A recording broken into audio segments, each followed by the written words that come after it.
All right, I am not thrilled about the message tonight, but you have to understand I buy 52 of these a year off the internet, and it's either preach these or go to the Bible itself and get them myself. And really, because I'm going to it's going to be harsh, and I don't take pleasure in being harsh, and it's going to be harsh with one group of people.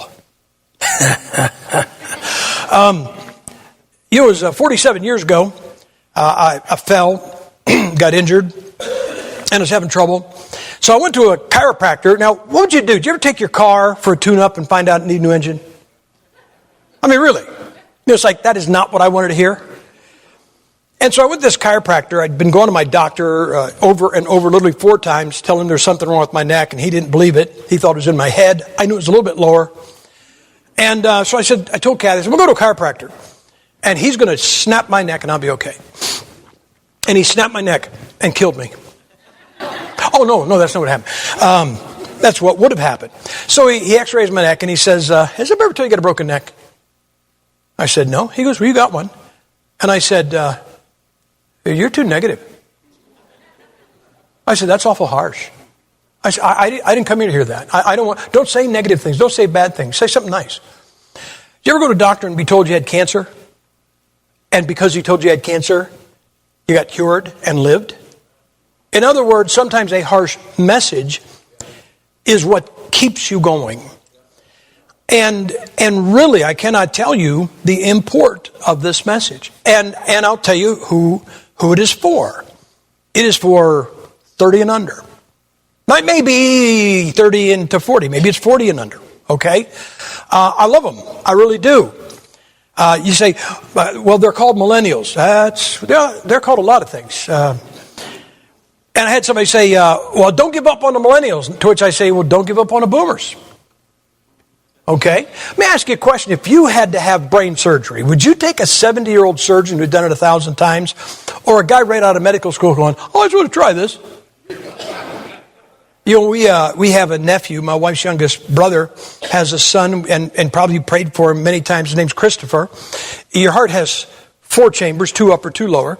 Sometimes there's a pinhole in the wall between 2 chambers. This boy was born with no wall between the upper 2 chambers. And they said he will not live through the night. He is, Gipper, how old? He's 32. He's 32.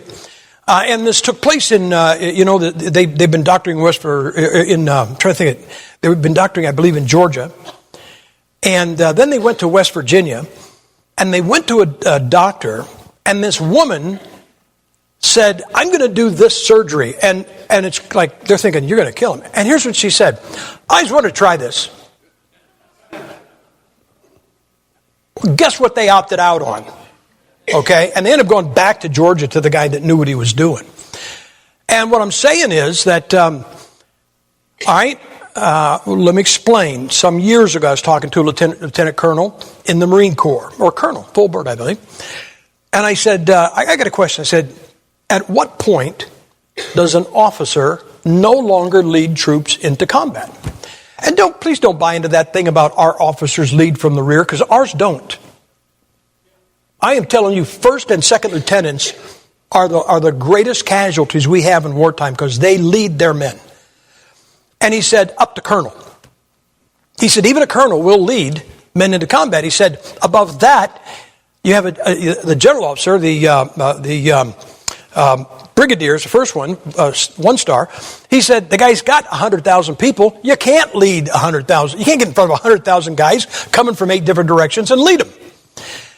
And I am a contender that we should all be in the Lord's service. I'm saying you are. It's up to you if you want to be in. But sometimes the brethren, we present it that everybody has to be in combat and grabbing the enemy by the throat and hacking him to death with a bayonet. And there comes a point when you get past that.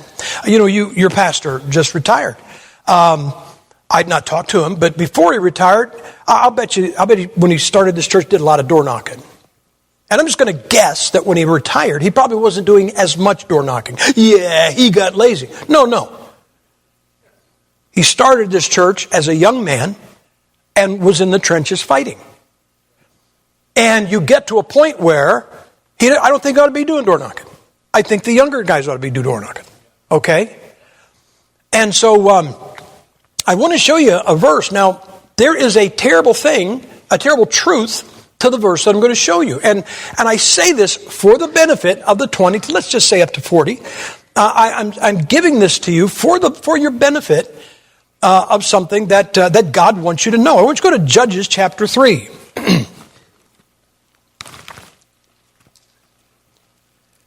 Judges chapter 3. Now, you know, if you sign on to this, I don't know what you call it, this effeminate Christianity. I got saved, and so now my car gets better mileage. My kid will never chip his tooth on a drinking fountain. I'll never have a car wreck. My mother-in-law will never visit. You know, you get saved and nothing bad is going to happen. Everything is going to be good. And if you have been alive very long and saved very long, let me ask you a question. Are there people here that since you got saved, the worst thing that ever happened in your life happened after you got saved? Yeah. And so there's this concept that all you got to do is get saved and it's all smooth. And not only is that contrary to the facts of life, it's contrary to the fact of the Bible. Guys, I am not for war. I really am not. You know, I hear guys talking about, and I really do. I believe it'll take a miracle to save us from a civil war in this country. And our guys all go, well, yeah, I'd like to go against those, you know, those pinkos. Look, all they have to do is destroy things. And I'll tell you what would be the first casualty of a civil war in this country: the Constitution. And once it goes, this country will never be the same.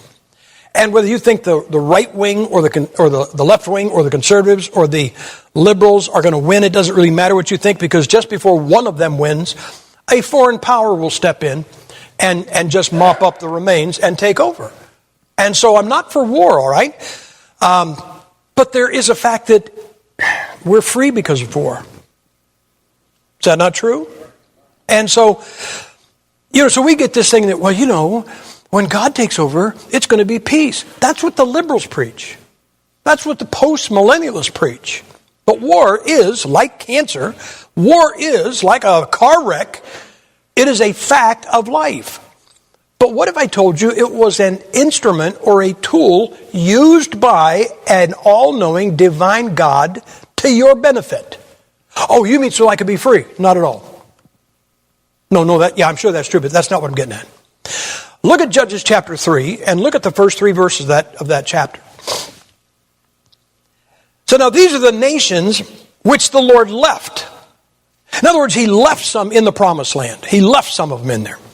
To prove Israel by them, even as many of Israel as, look at this, had not known all the wars of Canaan.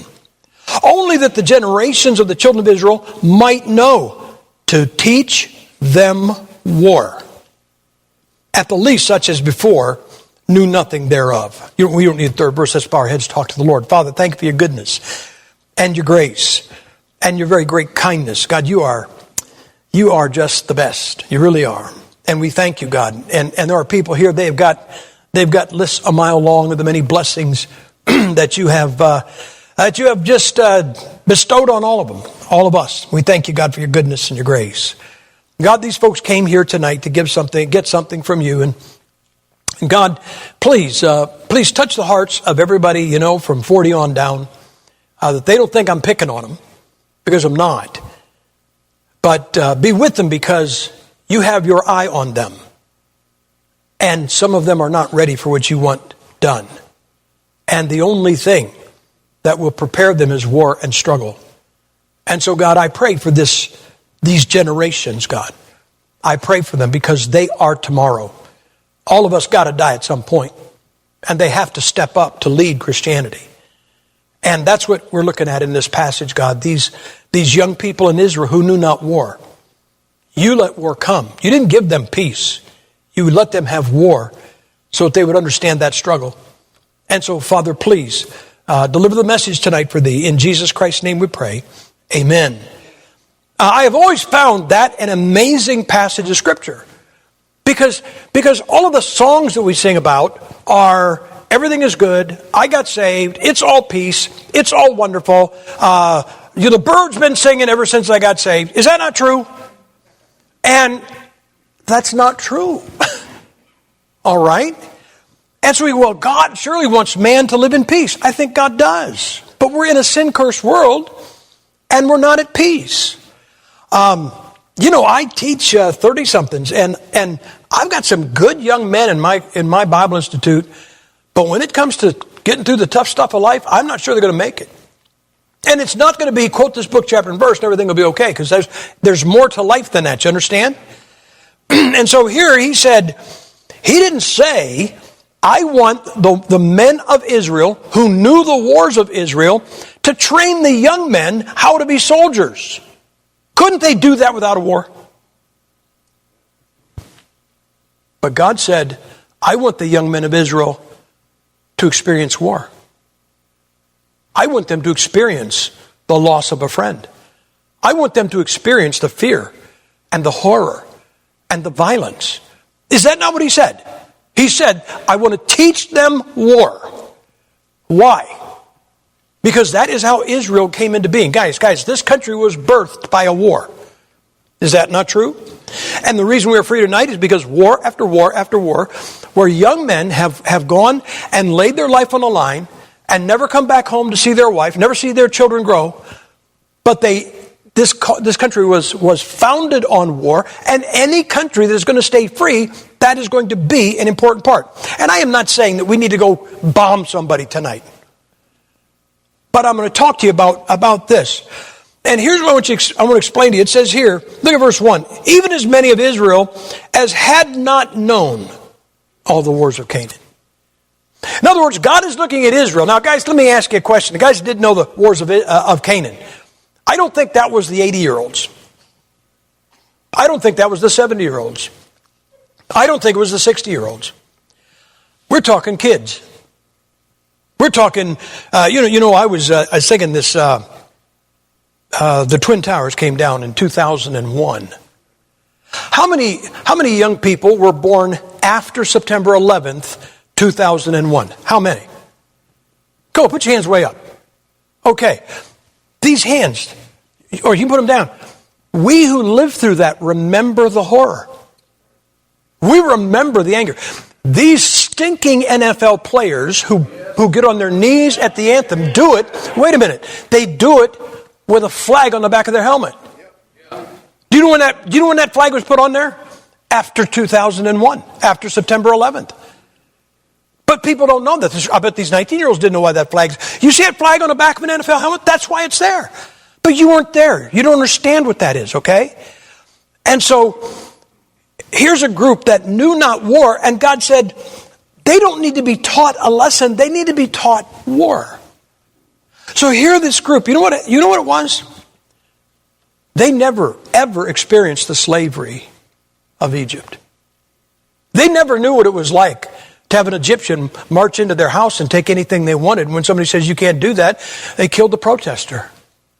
They didn't know what it was like to have their young daughters taken by an Egyptian soldier and used any way that he wanted to, because nobody had the power to stop that. They did not know what it was like to wake up every morning of your life and know you were not free. This generation did not understand the slavery that Israel had experienced for 400 years. And again, I'm not going to glamorize sin. And if you guys raise your hands, if you got saved young, that is the best testimony in the building. But some of you don't understand what it is to have the slavery of alcohol, or the slavery of drugs, or the slavery of sin. You understand? And I'm not telling you go out and get drunk so you can experience that, because that is not the answer. But this generation didn't know, they had not experienced the slavery of Egypt. They had not seen the miraculous plagues that God put on Egypt to free his people. Don't you think there's a little bit of morale in that? I mean, here they were, and they think Moses is going to lead them out. Next thing you know, the straw boss shows up and says, no more straw, get it yourself. And things got tough. even tougher than they were. And they're going, oh man, this is a bummer. I wish Moses would have shut up. And all of a sudden God starts wailing on them with frogs and lice and a murrain that kills the cattle. And somewhere, I'm not going to say the first plague or the second, but don't you think after about the third or fourth one, those Jews in Egypt were going, yeah, that's our God.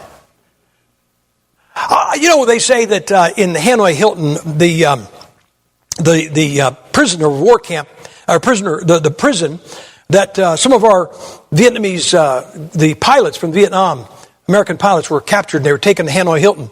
And they were abused and they were beaten and they were tortured.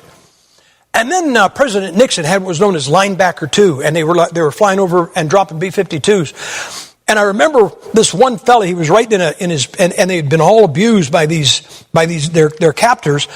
And he said, when they started bombing Hanoi, you wouldn't believe what it did for the morale of the prisoners. He said, I remember a particular guard that gave us all a hard time. And he said, as the B-52s were bombing, and you could hear them, you didn't even know the planes were up there, they were so high, just all of a sudden the whole ground started exploding. And he said, this guy is standing, and he's looking out a window, and he said, he didn't even realize he'd been holding his weapon, and he let it go and wet himself. Now, what do you think the American prisoners thought of that? Yeah. And so somewhere, I'm not going to say the first time a plague happened in Egypt, maybe not even the second time, but after they found out that Moses was good 3 for 3, let me ask you something. Do you think maybe the Egyptian taskmasters started saying, instead of going, hey, do this. Hey, look, can I ask you a favor? All right? And I just got a feeling, brother, that when Israel left Egypt that night, they were high-stepping. That Bible says they went out with their hand in the air. You ever see somebody in the service do this? That's where it came from. They're saying, oh, man. You know what the Jews said? At the end of that thing, those Egyptians said, would you please leave? And he goes, yeah, but that sure is a nice watch.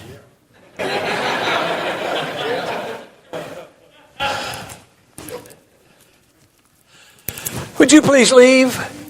Whoa, look at that. That's a nice ring, too. Right? They didn't sneak out in the night, man. They marched out and they had spoiled Egypt. So you got a generation that did not know the slavery that Israel had endured, but they did not see the miraculous deliverance when Israel took Egypt and literally ground them to powder. Do you know that in history, this is just a fact, you know what they talk historically about Egypt? It is one of the largest geographic countries in Africa with the smallest population. You say, why? Because a bunch of them died, and some of them that lived through that died in the Red Sea. And it literally hurt their census. And so they hadn't seen the slavery, and they hadn't seen the plagues. They hadn't seen the miraculous deliverances from Egypt. These kids had never gone out on a morning and seen manna on the ground. They'd heard their grandfather talk about going to bed one night. Guys, one of the things I tell people, I'll tell you, I'm always saying, read the Bible, read the Bible, read the Bible. And I tell people, when you read your Bible, get out of your chair. Get out of the chair you're sitting in. And get out of the room. And get out of your house. And get out of the time in which you live. And enter the scene that you're reading. Oh, God, come on, guys, you're like me. Weren't you all raised on TV? Then you know how to watch. And just watch. You don't even have to be a part of it. And let me tell you where I cannot tell you how many times I have visited this scene. I see a young Jewish father on a sand dune looking at the Red Sea and holding the hand of about a 9-year-old son of his. And behind him, it doesn't say they saw the dust of Egypt's army. They saw the army. And they've been running from, oh man, we're running from Egypt, but boy, God's on our side. They come up over a hill, and suddenly it is water all the way across the horizon. And they know they're not going to make it. And here's what I see. I see this little kid holding his dad's hand. And the boy looks out there at that seat. He goes, man, he knows we're not getting over that. We're not getting around it. And here they come. And I've often heard that little boy say, Daddy, what are we going to do now? Now, don't act spiritual. I love Americans, Christian. I know what you say. Well, I just say, don't worry, son. God will probably part the Red Sea. We'll cross on dry ground. You wouldn't have said that if you were there. You know how I know you wouldn't have? Because look at the much more minor problem you had in your life, and you're screaming at God, why aren't you helping me? Right? Look what buckled your knees. Don't sit there and say, well, I just know God was going to deliver. No, you don't. And I'll tell you what I think he said, and I don't think it was funny at all. He just looked down and said, son, what are we going to do? We're going to die. We can't get around that water, son. And we're not getting away from them. Son, I believed Moses. He said he was going to give us a land flowing with milk and honey. And I brought your mother and you and your brothers and sisters here because I thought I was going to be free and I was going to be a farmer and I'd give you a better life than I had. But we're not getting away from that. We're not getting away from that. And son, I'm so sorry. I'm so sorry. I listened to it. I'm so sorry I brought you here. Guys, I'm going to tell you, if you pillowed your head that night and if somehow you could sleep and you woke up the next day, if that was me and I woke up the next day and somebody said, did you see? See what? The sea. And you walk out and where the Red Sea had been, it was dry. I always say it this way, guys. If I thought that the night before the deliverance and I woke up the next day and the Red Sea was out of the way and we could walk across it, my conviction against dancing would be put on hold for 24 hours. Just give me a tambourine and I am going to make a fool out of myself. These kids, they heard the grandfather talking about the Red Sea. You know, some of you young people, you heard your grandfathers talk about Vietnam.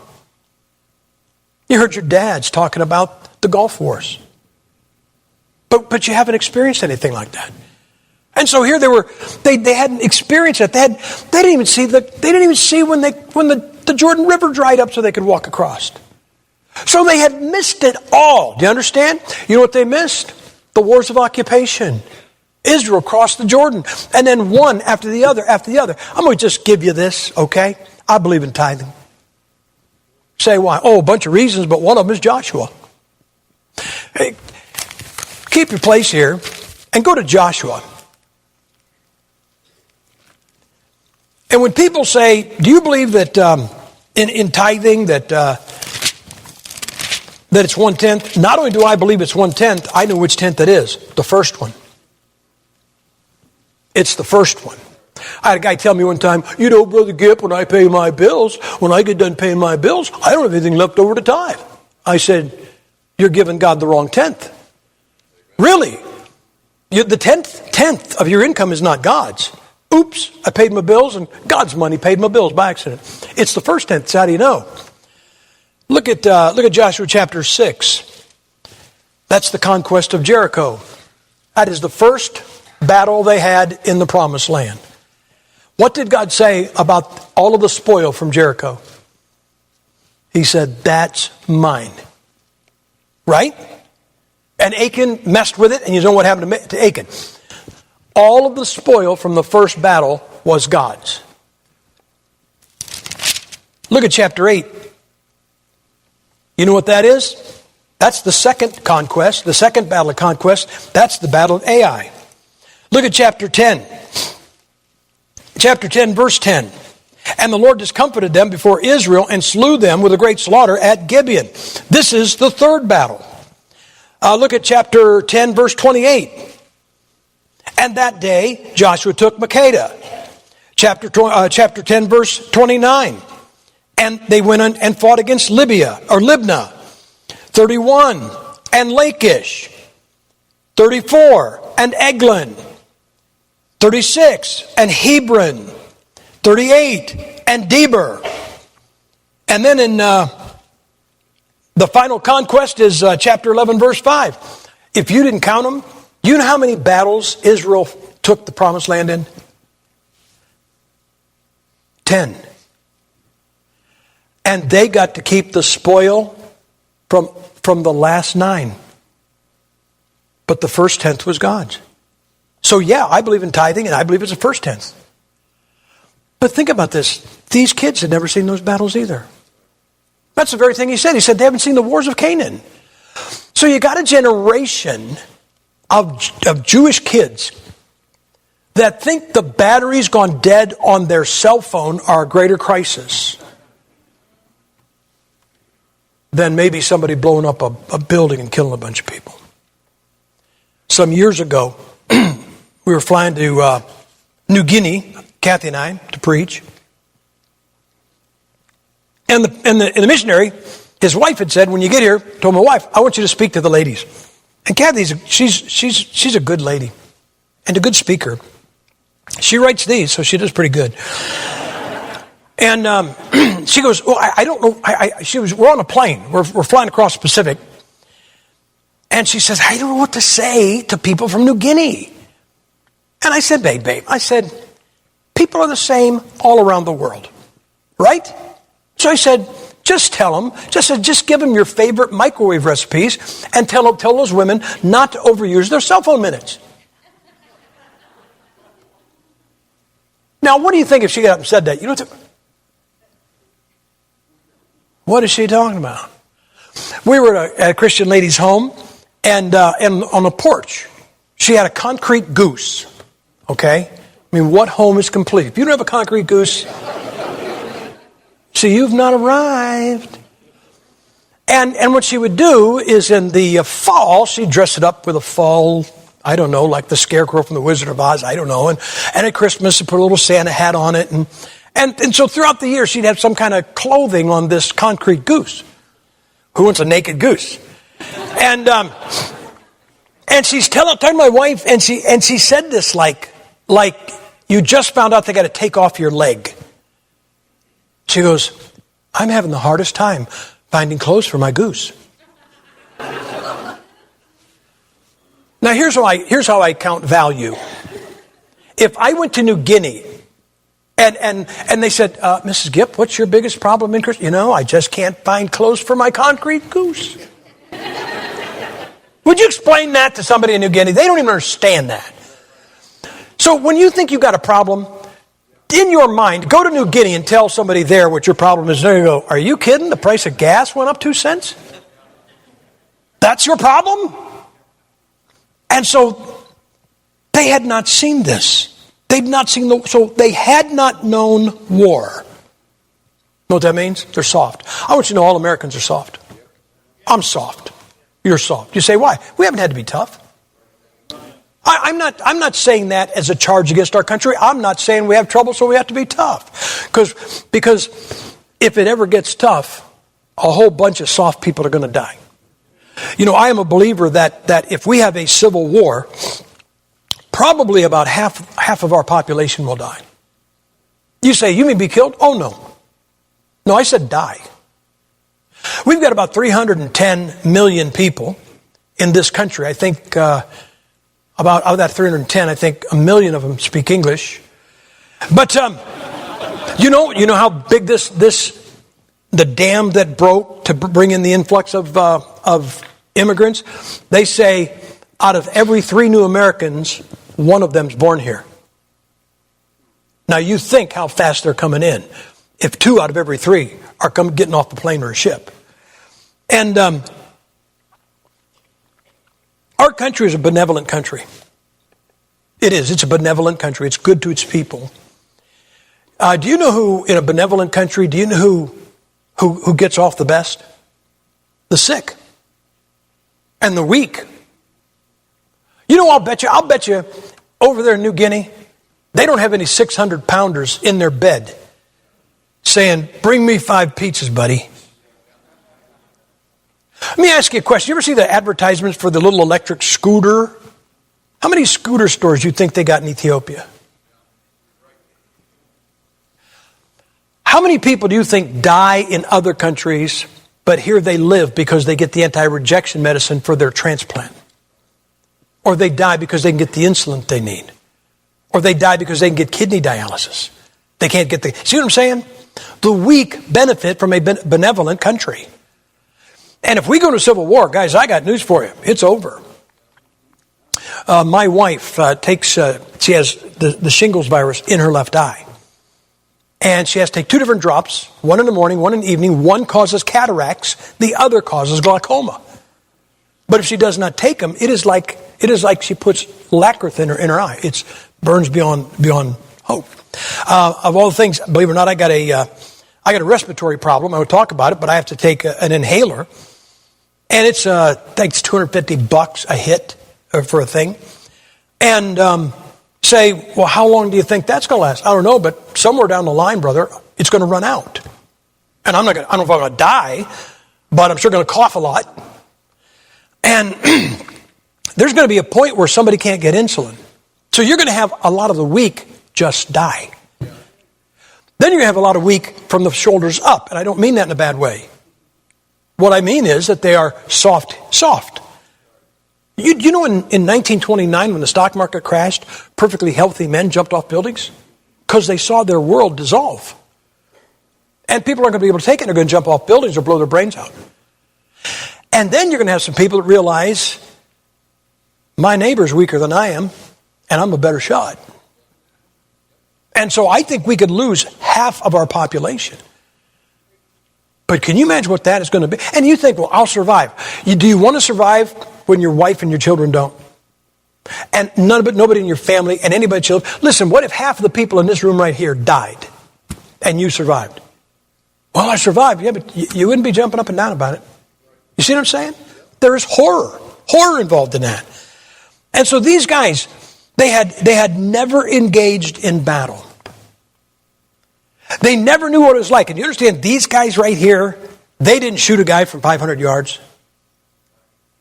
They had to get up close and personal. The farthest they got from them was the length of their sword. And they shortened that distance rapidly. So you're up where some guy is grabbing you and he's trying to put a knife in you while you're trying to put a knife in him. And just when you stab him and kill him and you go, boy, I won, his buddy puts one in you. And you're looking around and there are people, you know, one of the problems with the movies is that a guy gets shot and falls down and quietly lays there. I mean, like everybody dies quietly. Bam.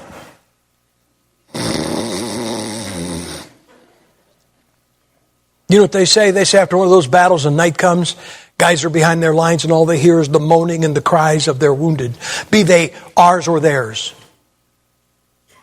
And some of them go out in the night to try to help and they end up being a casualty themselves. And that is hard on the brain, you understand? But isn't it that if you start working out with 5 pounds and then you work up to 10 pounds, and you work up to 25 pounds, you work up to 50 pounds, I mean, the stress on the muscles strengthens you. And that's what these guys were soft. They hadn't known war. They'd never been in battle. They'd never seen their friend die. I knew a young man, he was in Iraq, and an RPG hit. And it hit about 4 or 5 feet away from him. And it hit, there was a buddy of his who had gone through basic training and he'd fought side by side. And that guy took the brunt of that explosion. And this 19-year-old boy held him in his arms with him bleeding all over him and watched him die. He died in his arms. Look, I'm a preacher. I don't, about Brother John, I don't know. I don't mean that you're not a preacher. I don't mean that. I don't mean that. What I mean is, I don't know if you've been there when somebody died yet. I'll bet you he has. And I'll be honest, some of them, they close their eyes and go, and some of them, saved as you are, that body thrashes and kicks because it knows where it's headed and doesn't want to go. But I have never had someone die that I loved in my arms with their blood all over me and somebody trying to kill me at that very moment. Do you understand how that would put a steel in you? Do you understand how that would temper you? You say, oh, that'd be horrible. Well, you know what they say, what doesn't kill you makes you stronger. And so they never saw anybody die. They never lost a friend. They never killed anybody. You know, people boast about killing people who never killed anybody. I don't want to kill anybody. Oh, when I was young, you know, kill them all, let God sort them out, you know, that kind of thing. I don't want to kill anybody. You know, I don't want to have to kill somebody in my home that breaks in. I don't want to have to, I'd like to defend my wife. I'd like to think I would, but I don't have to kill somebody to defend her, but I'd like to think I would. Or somebody, you know, sits in my pew at church. I mean, if they do something worthy of it, you've got to do it, but it's got to be rough. They never knew They never knew what it felt like to experience victory. I mean, two armies clash and they are beating each other with hammers and shields and swords, and they are intertwined, and it is death on death on death, and it goes on for about a half an hour, and on finally the enemy just is overwhelmed and they begin to melt away back to their side. When you thought it was all going to be over and you were going to die, and suddenly you found out we won. No, they didn't understand. They didn't understand what it was. Exodus chapter 17, you don't have to go there. But they're fighting. Israel is fighting the Amalekites. And they're down there, and 1 minute they're winning, and the next minute they're losing. And the next minute they're winning, and the next minute they're losing. And then you find out, hey, we won. We were better than them. Oh, it wasn't you. What do you mean it wasn't me? See Moses up there? Yeah. What's his hands doing? Well, looks like two guys are holding them up. Yep, that's what's deciding it today. Well, we were losing a little while ago. That's because he got tired and put his arms down. Boy, I'll tell you something. If you realize your victory came only because of the divine intercession of God, you might put some trust in him. You understand? They never knew defeat. That army that took the promised land buried their dead at Ai and Bethel. They were confident, so confident of victory, they said, we don't even have to take the whole army there. We'll just knock these guys right out. Buried them. They didn't know what it was to have a victory. They didn't know what it was to have a defeat. They did not know what it was like to need God. God is more than somebody's going to get you a good price on your next used car. Yeah, go ahead and pray about it. But brother, I will tell you, if you think we're going down, we're going to lose this one. I mean, you read some of those battles, and it looked like one side was about to lose, and then one little thing changed. And the whole thing turned the other way. Or we're routing the enemy, and we're chasing them. You go over a hill, and all of a sudden you walk into an ambush, and you lose that day. And when you thought victory was within your grasp, it was defeat. When you thought defeat was at hand, God gave you victory. You know what these young people never knew? They never could realize it. They never understood it. They never knew the price of their freedom. They didn't know that. I didn't go to Vietnam. They wouldn't let me in the military.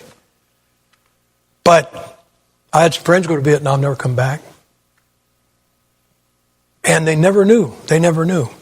So you know what God did? He said, I'm going to let these guys right here have to fight for their lives. I don't want you to have to fight for your life, brother. That might be what you have to do. Because there's a lesson to be learned that way. There is a steel that's put in, it's a steel, a hardening, a resolve that is put into the human soul and the human spirit that nothing but conflict will do it. And I'm serious.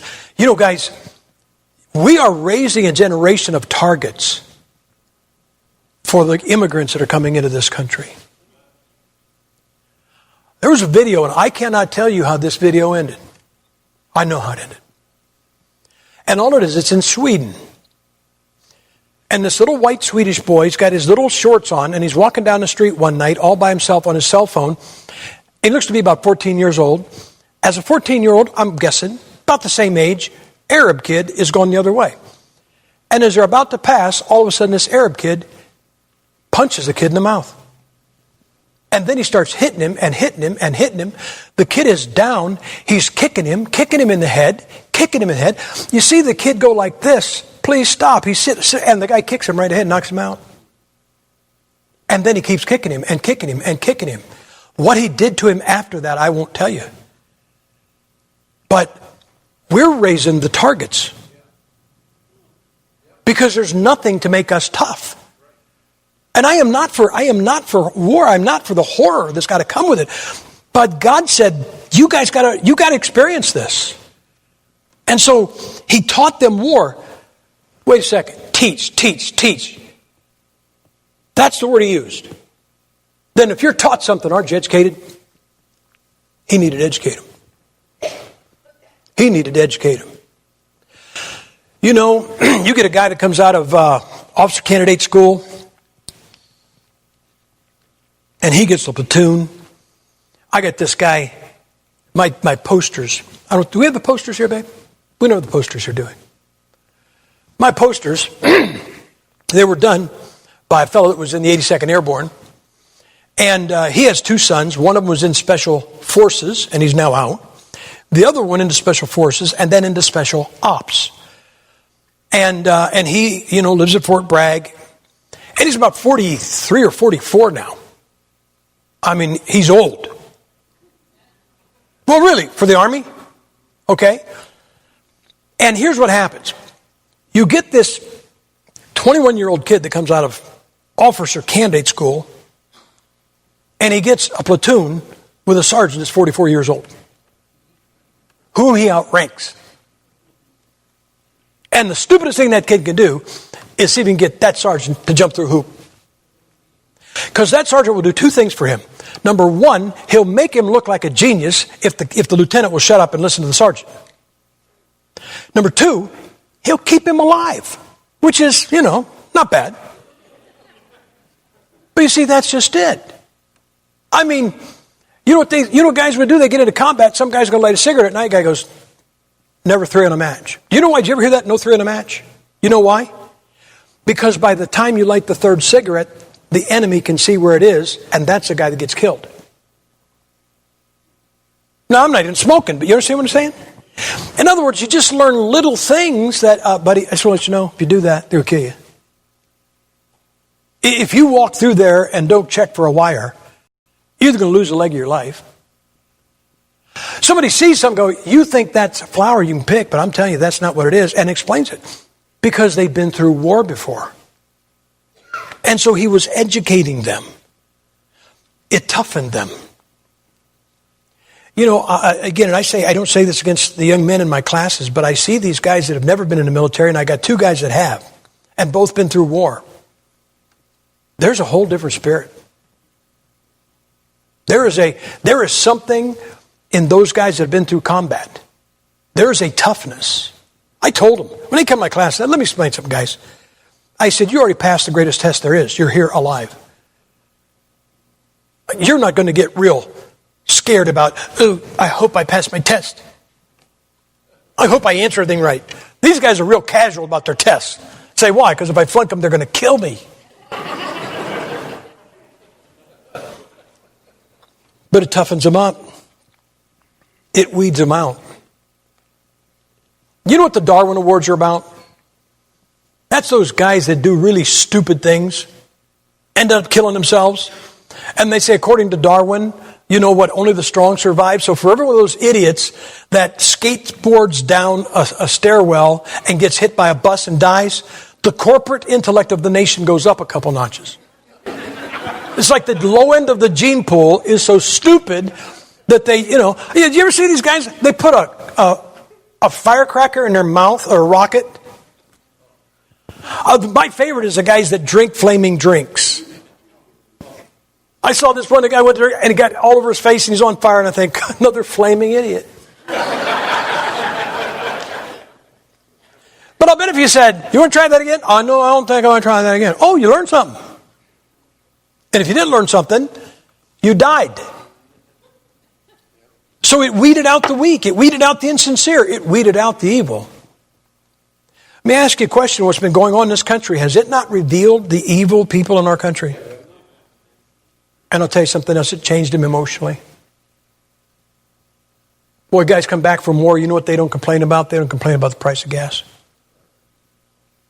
They're so glad to see their family. They're so glad to hold their children. And somebody says, did you notice that they're making the parking spaces smaller? They go, oh man, you have no idea how glad I am just to be here. They understand that it changes your values. And so he taught them war, that they might know it. And we've got a generation. Guys, there's some of us, we've fought a war. I mean, for the Lord. No, your pastor could tell you stories about what it's like to start this church, and he's never even told me. Man, when when we first went back into evangelism in 86, we rented an old farmhouse in Cincinnati. It had been empty for a year. It wasn't really empty when we got there, just everything that was in it was undesirable. It either had 4 legs or 8. I had to carry on a battle with mice. I killed a dozen of them, and then I enlisted a retired cat. You say, what's a retired cat? This was a cat that used to be a cat. I mean, come on, you ever see a cat with a June bug? June bug falls on its back, goes like, ooh, right? Oh, not this one. This is an old orange tomcat with all kind of scars on his face and ears. And for some reason, he came up to our farmhouse, and a June bug would fall right next to him, and he'd go, oh, yeah, June bug. I've seen them. And this farmhouse that we had, it only had a basement under about 1/4 of the house. The rest of it was a crawl space. I lured the cat into the house. I took him downstairs. I locked him in the basement. I didn't put any food down there for a week. I think maybe 2. I brought occasional water. I never went down there and saw him. I mean, I put him in the basement, but every time I went to fill the water, I never saw him. And after about 2 weeks, I saw me a fat cat. You know, when he got hungry, he remembered some old lessons. And he got up underneath that house, brother. He took care of them mice far better than I did. Man, he wailed on them mice. And that was that. And this house, it was one of those farmhouses where if the wind blows and the windows are closed, the curtains still move. Honest, we had a bathroom downstairs, and something was growing in it that was rooted outside. And did you ever see that kind of a fungus that comes out of the side of a tree?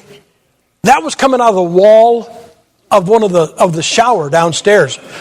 And my wife broke that fungus off, and she went a couple days, it was back. She was going to do it, and it growled at her. We let it alone. We closed that room up. We closed it up. And I'd go 4, 5, 6 weeks without a meeting. 4, 5, 6 weeks without an income. You know what we do? From here down, in the winter, it was like walking in cold water.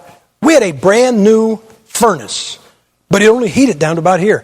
And Luke lived down here. And we had a wood burner with no wood.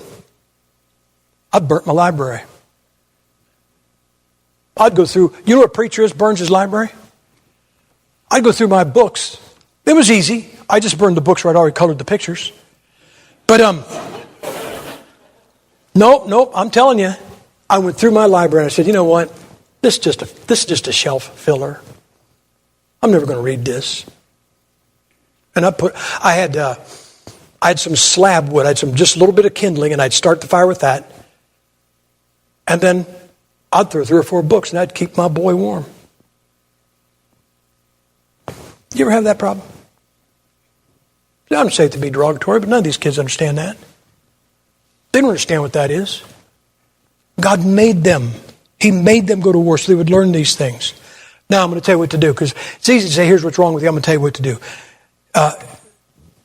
From 40 on down, guys, go get in a fight. Yeah. No, I don't mean walk up and punch them in the mouth.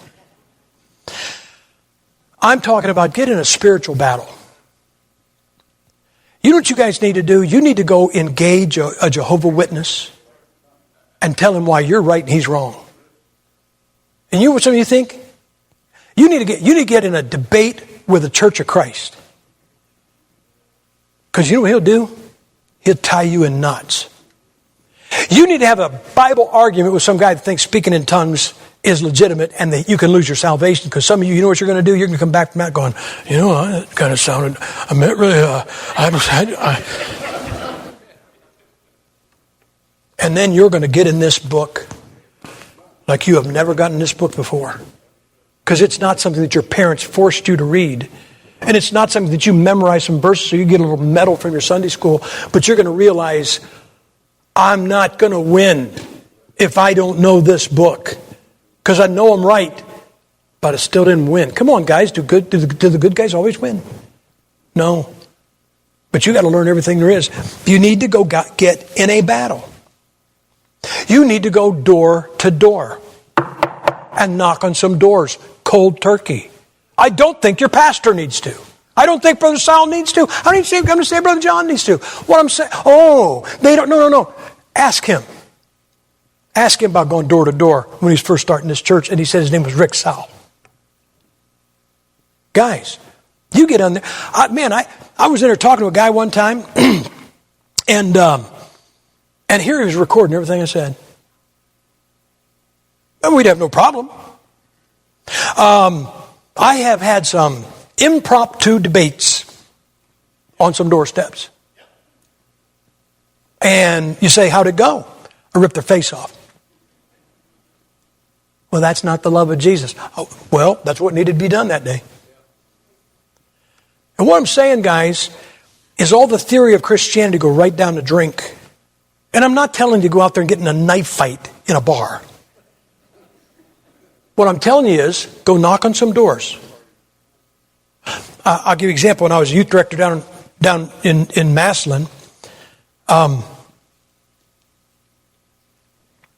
I might have told you this, but anyway, I got these high school kids, and they go out visiting every Tuesday night. And back then, running into a Satan worshiper was kind of rare.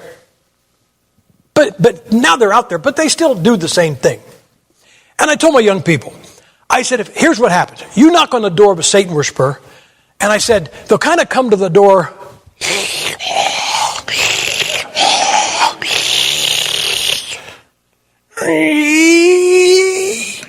And you'll be scared to death. And then when you say you're a Christian, they won't say, well, you worship God, I worship the devil. They never say it. They go, I worship the devil. And we go, oh, say back, please the blood, please the blood, please the blood. So I told my young people, I said, listen, if you ever get a Satan worshiper, if they say you worship the devil, say, too bad you picked a loser. Why do they want to run Hillary a third time? She's lost twice. That's how many times the devil lost.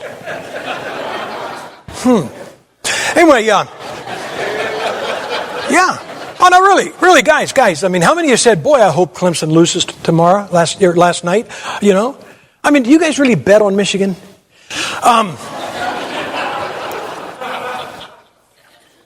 So I said, tell them this. Too bad you picked a loser. When they say, what do you mean? Say, my God whipped your God twice.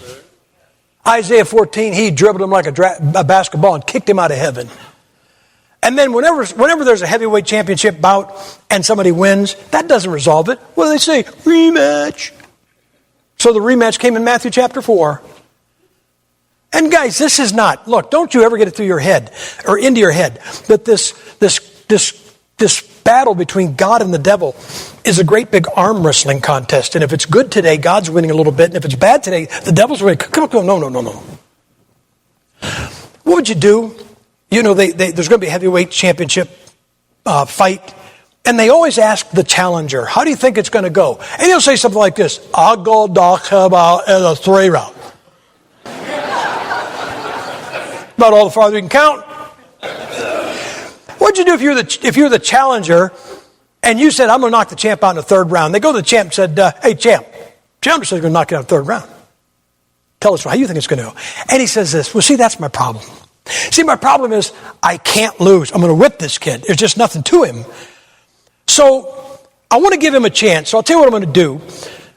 Before this fight, for 40 days, I'm not going to eat anything. Because that way when I get into the ring, I'll really be weak because it's the only hope the kid's got. If I was that kid, I would get on a bus out of town. I've got pastor friends, preacher friends that fast 40 days at a time. Lucky them. I told him, I said, Jesus only did it once, buddy. And you guys, you know what you think? Do you see, we all get this phony spirituality. Well, I'll bet that'd make you really spiritual. I'll bet that'd make you really hungry. I had a pastor friend call me one time. He was really down. Pray for me, brother. I said, what's the matter? He said, I've been seeking the will of God.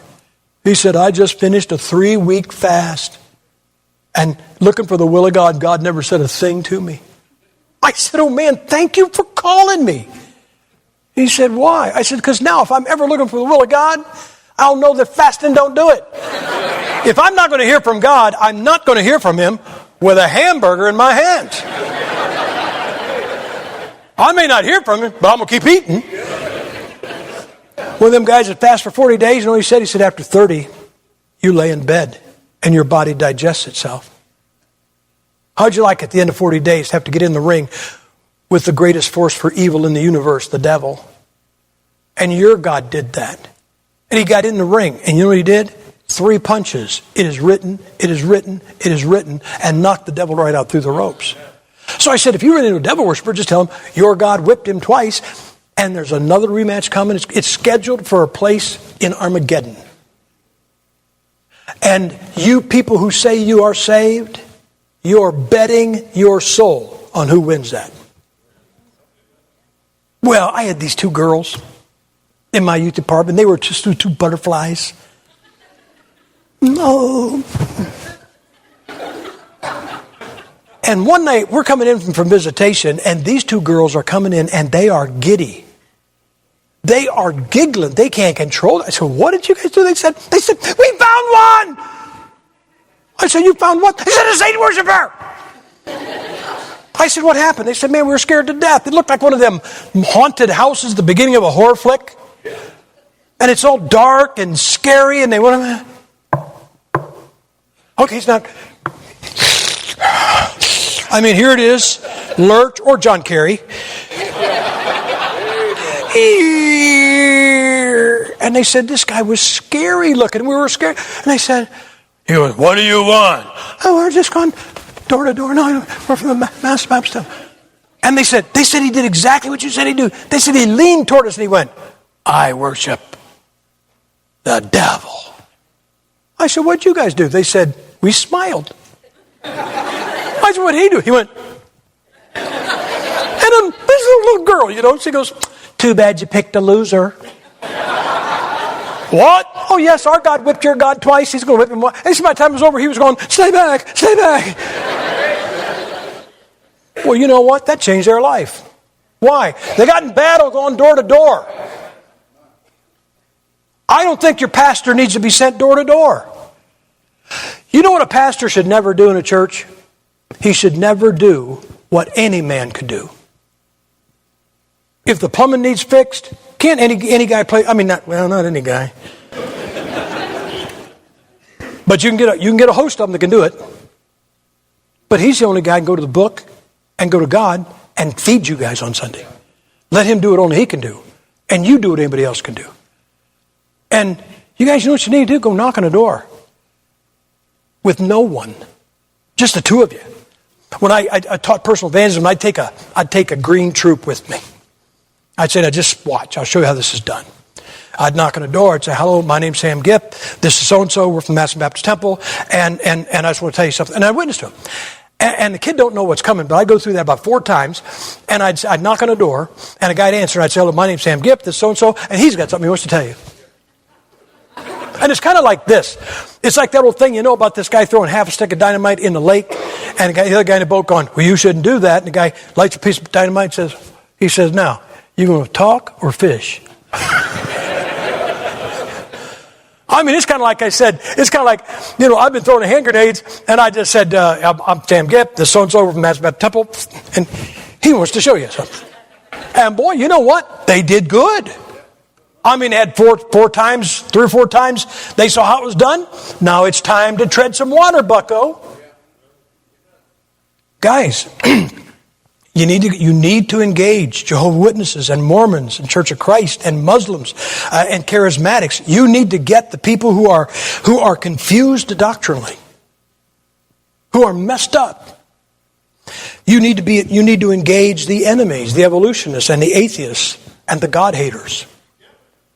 I don't think your pastor has to do that. I think you young guys need to do that. You say, why? Because you never fought for nothing. You cheated to get to level 24 on your computer game. You found a way to jump from level 10 to level 15. I talked to them. That's how they do it. And you think that, if somebody, look, can I tell you again? If the word unfollow or unfriend traumatize you, see me after church, I'll hit you in the head. Say why? Because you've either been hit too many times or not enough. But really, they unfriended me. Somebody they unfollowed me. What am I going to do? Actually, nothing. You're not going to lose weight. Your car's going to get the same mileage, and you're going to sleep good. But buddy, I tell you what, you go out there and you engage with some guy that you know you're straight on your doctrine, he's not, and he ties you in a knot. You're going to get in that book. At least in our war, we still stay alive when we lose. And you can learn. You need to remember this. Remember David and Goliath? Do you ever remember why he was qualified to fight the giant? What did he say? He didn't say, I've been trained. I got God on my side. I've been anointed. Hadn't he? Hadn't he been anointed? No, you know what he said? Well, you're going to kill a giant. Well, I fought me a bear once. Look, I'm going to tell you something, guys. I told you, I don't know what I'd be. Did you ever stop and think what David must have looked like with his shirt off? Probably that map up there. I mean, you don't fight lions that got 4-inch long claws without them scratching your back a little. And a bear putting little puncture wounds in you. I bet that guy was tore up. And I don't know what I would die for. Everybody, you ever notice how many, the guys, they got like 18 things they'll die for? How does that work? I'll die. I'll die for the King James Bible. You believe the King James Bible is the Word of God? Yeah. Okay, now we're going to talk to you about the virgin birth.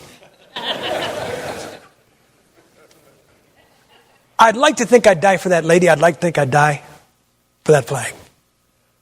I'd like to think I'd die for my family, my married family, my grandchildren. I'd like to think I'd die for the Lord. But I don't know what I'd die for. But I'm pretty sure I wouldn't even put my life on the line for a stupid sheep.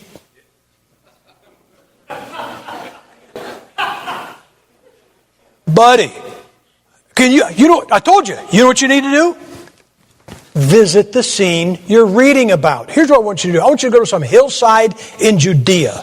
It's night. The flock is just, laying around or eating. And all of a sudden you hear the terrified bleat of a lamb. And you look up and it is the jaws of a lion. And that lion is headed for the woodline. If I saw that, man, I would leap to my feet and I'd say, stop!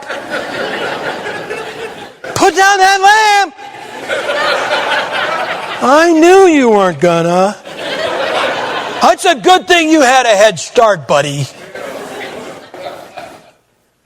David put his life. Couldn't he have died fighting the lion for a stinking lamb? And then I see this. He kills the lion. But I don't think he just killed the lion. I think he had bandages all over him. He's in there, probably got an arm in a sling. Some over here. He's got some scratches on his back. And he's got this lamb saying, stay right here, pal. You almost got me killed. At about that time, he hears, ah! And a bear's got one. That's your friend? You know what I'd say? If I did fight the lion and another one, and a bear got one, I go, we are going to miss that lamb. Eat up, guys. We got to make up for one. David put his life on the line for both. You know what he thought? He thought that was protecting the sheep. That wasn't it at all. If he never fought the lion and he never fought the bear, he wouldn't have been able to fight the giant. You know what, some of you have a problem in life and you say, man, this is like a lion. Let me tell you what a pastor called me. He thought he was going to I tried to help him. I really did. And he was having some grief with a man in his church. It caused trouble in churches, and he came to this guy's church. He started causing trouble. And this guy goes, this pastor, he says, I'm praying for God to take care of it. And I said, he's not going to take care of it. He said, what? I said, he's not going to take care of it. God's not going to take care of this. Why not? I said, now let me ask you guys a question. I'll give you my reasoning. If a pastor is a shepherd over a flock, is he over a shepherd over all of God's flock? No. He's not the pastor of any other church in the state of Ohio. He's a pastor over this flock. Right? Okay. Now here's what I want you to think about. You are the guy that owns the sheep, and you own 1,000 sheep, and you have them in 10 flocks of 100 each with 10 shepherds watching them on all kinds of hills. And 11 o'clock at night, there's a knock on your door. You open up the door, and it's one of your shepherds going, what are you doing here? I heard a lion. I heard a lion out there, and I heard a wolf. And I think they're going to attack. Would you come and kill the lion for me? Now, don't you think that guy to say to you, that's what I hired you for? I told this pastor, I said, God's not going to take care of this. He's not there to take care of your problems. You're there to take care of his sheep. And you're going to have to fight the lion. And you're going to have to fight the bear. You say, why? Because one of these days you're going to fight a giant. And if you don't fight that lion, you don't fight that bear, you won't have what is needed to whip that giant. We get a generation. You know what their lines are? A football team from Detroit. Really? And their bears come from Chicago. You know what? It used to be in the old days, people went out and killed each other. And then it got to the Old West, where guys went out in the middle of town, just two of them, and they drew and shot each other. And then it got to the generation right around mine or just a little bit before it, where two guys got mad at each other and just beat each other's brains out till one of them won. Around my generation, it became, I bet my Chevy can beat your Ford. And today it's, my team won. God help us. I'm sorry. But do you understand what verses 1 and 2 meant? I'm going to tell you what it meant. People that were alive died. They died horrible deaths. Mothers cried over their children. Women were savage and ravaged because they needed to know war. He did not say, I love you so much, war will never enter your life. He said, I love you so much that I've got to bring war into your life. And we've got a generation that's been pampered. I mean, they think if the air conditioner's down, you tell a kid today go play outside, he takes his iPad to the patio. It's cold out here. Good night. You're looking at a guy, you may not know this, but I personally sank every ship left over from World War II by the Japanese and Germans when I was 9 years old. So where'd you do that? They're in a creek out back of my house. And I did it with nothing but rocks. And I did it while I built a hydroelectric plant and fought Indians, because back then you were allowed to fight Indians.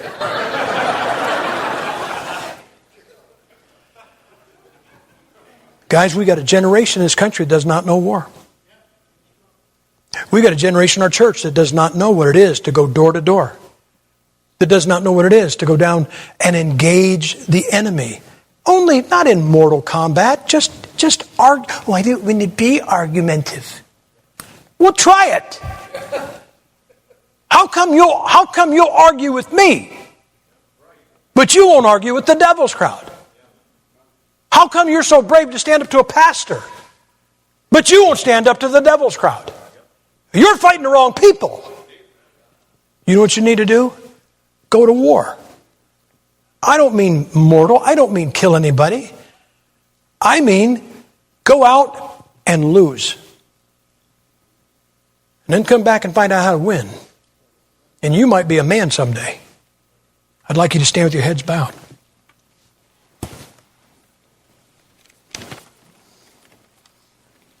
There are lessons to be learned from war, learned from conflict, crisis, strife, grief, horror. There are lessons to be learned that can be learned no other way.